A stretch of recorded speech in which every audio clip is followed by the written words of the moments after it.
আমরা এসেছি এখন বর্ষার দিনে ক্যাম্পিং করতে। আর ভাই এখন বাজে তোমার 2:30 মতো। আর এখন আকাশের ভাই ওয়েদারটা খালি একবার দেখো, এদিকে ওদিকে খালি ঘন মেঘ। আর আমরা তার ভেতরে আমাদের কিন্তু যে পেপার টেপার দিয়ে কিন্তু টোমটা করে ফেলেছি। আর আমরা 3জন আছি, দাদা আছে, একটা আছে, আর আমরা 3জন মিলে আছি এখানে। আর আশেপাশে দেখতে পাচ্ছ খালি মাঠ, ক্ষেত, এদিকে পাট ক্ষেত আছে, এদিকে তিল ক্ষেত। আর আকাশটা খালি একবার গাইস, যে ওয়েদারটা খালি একবার দেখতে পাবে। যদি এখন যদি এই ওয়েদারে যেভাবে হয়েছে সেইভাবে যদি ঝড়টা ওঠে, আমাদের কিন্তু ঘর বাড়ি এখানে থাকবে বলে আমাদের কিন্তু মনে হয় না। আর আমাদের যে জিনিসটা দেখতে হচ্ছে কত সুন্দর হয়েছে। আর আমরা এই বর্ষার দিনে আমরা কিন্তু কোনো রকম কোনো এছাড়া আমরা এখনও কিন্তু এখানে আছি, যে আমরা চেষ্টা করবো যে যতক্ষণ এইটা আমাদের 6টা পর্যন্ত সারভাইভ করার এখানে। আর হ্যাঁ কেন কেন কে তো গাইস, যে ওয়েদার ভাই, এটা একটা আনএক্সপেক্টেড ওয়েদার। যে এই ধারে দেখতে পাচ্ছ কিন্তু কত সুন্দর ওয়েদারটা, কিন্তু এই ধারে যে মেঘ ভাই পুরো একদম কিন্তু অন্ধকার হয়ে এসেছে।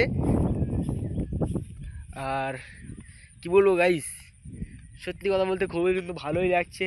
আর আমরা চাই যে এই মুহূর্তে পানি আসুক, বৃষ্টি আসুক, কিন্তু যেভাবে যে মেঘটা করেছে এইরকম যদি বৃষ্টিটা হয়, যেইভাবে মেঘ করেছে ওই বৃষ্টিটা যদি হয়, তা গাইস এখানে আমরা থাকতে পারবো কিনা আদেও সেটাই সন্দেহ। ভাই আকাশের বুক চিরে, আকাশের বুক চিরে। তো এখানে দেখতে পাচ্ছ কত সুন্দরভাবে আনন্দ করছি, আর আমরা এখনো আছি।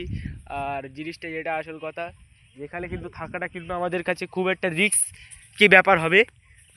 তো আদেও কি আমরা এখানে থাকতে পারবো? তোমরা কি মনে হয় আমরা থাকতে পারবো জাহিদ?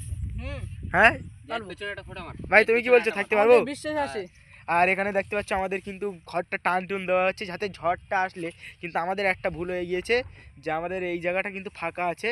আমরা হয়তো এই জায়গাটার জন্য হয়তো ফেসে যেতে পারি, তার জন্য কিন্তু আমরা কোনো রকম কোনো ব্যবস্থা নিতে পারিনি।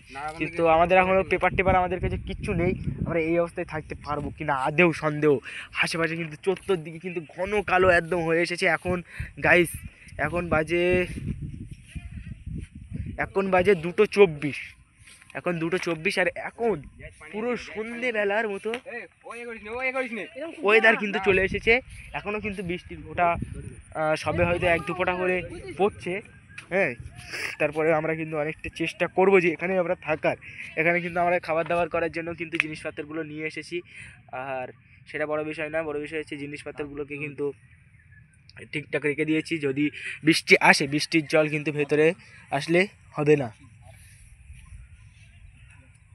আর গাইস যদি এই বৃষ্টি হয়, আদেও আমরা এখানে থাকতে পারবো কিনা সেটাই সন্দেহ। এখন থেকে দেখো গাইস কিন্তু পেপারটা, আরে ভাই এটা বাদিসটি, এটা এটা এটা টান দে, এটা টান দে। কিন্তু এখন থেকে ভাই যদি এখান থেকে যদি পানি আসে দেখিস কিন্তু, আরে তুই গাল দিচ্ছিস কেন? ভিডিওটা বললাম ছাড়বো ইউটিউবে।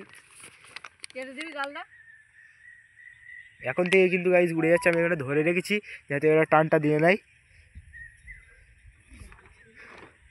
এই মশা বল একটা বন্ধ।